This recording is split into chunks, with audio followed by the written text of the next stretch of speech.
কুঁৱলীৰ ঘন আচ্ছাদনৰ মাজত অধিক বিনন্দীয়া হৈ পৰিছে কাজিৰঙাৰ পৰিৱেশ। পুৱা ডাঠ কুঁৱলীৰ আৱৰণে ঢাকি পেলাইছে বিশ্ব ঐতিহ্য ক্ষেত্ৰ কাজিৰঙা ৰাষ্ট্ৰীয় উদ্যান। কুঁৱলীৰ আৱৰণ ফালি দেখি বিদেশী পৰ্যটকে কৰিছে হাতী জীপ ছাফাৰী। উপভোগ কৰিছে কাজিৰঙা ৰাষ্ট্ৰীয় উদ্যানৰ বন্যজন্তু তথা পৰিভ্ৰমী পক্ষীৰ নান্দনিক দৃশ্য।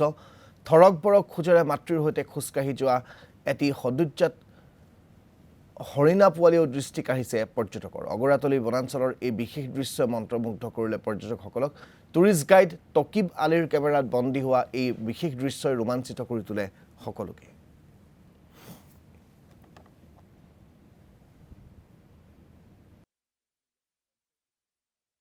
হয়, কাজিৰঙা বুলি ক'লে আচলতে এটা বেলেগ এখন যিদৰে প্ৰতিচ্ছবি আমাৰ মনলৈ আহে। ঠিক শীতকালত আৰম্ভণি হোৱাৰ লগে লগে কাজিৰঙালৈ যিসকল পৰ্যটক আহে, কুঁৱলীৰ আচ্ছাদনৰ মাজে মাজে তেওঁলোকে পুৱাই যেতিয়াই হাতী ৰাইড কৰিবলৈ যায় আৰু সেই ৰাইডত কুঁৱলীৰ মাজে মাজে তেওঁলোকে জীৱ জন্তুৰ সেই দৃশ্যসমূহ তেওঁলোকে উপভোগ কৰে।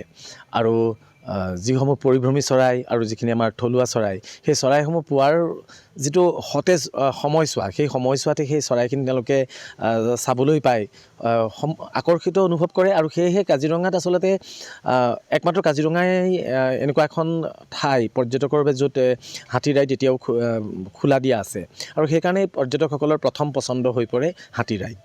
জীৱন ভৰা ব্যস্ততাৰ মাজত আচলতে প্ৰকৃতিৰ বুকুত অকণমান প্ৰকৃতিৰ সান্নিধ্য বিচাৰি পৰ্যটকসকল আহে, আৰু কাজিৰঙা ইয়াৰ ব্যতিক্ৰম নহয়। আৰু সেয়েহে কাজিৰঙাই তেওঁলোকৰ যি মানসিক যি তৃপ্তি, আচলতে সেই তৃপ্তিখিনি দিয়াত কাজিৰঙাই কেতিয়াও কুণ্ঠাবোধ কৰা নাই।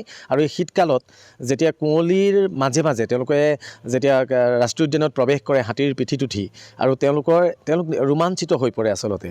আৰু সেইকাৰণেও তেওঁলোকে কাজিৰঙালৈ আহি জীপ ছাফাৰীতকৈ প্ৰথমতে হাতী ৰাইডৰ ওপৰত বেছি প্ৰাধান্য দিয়া দেখা পোৱা যায়।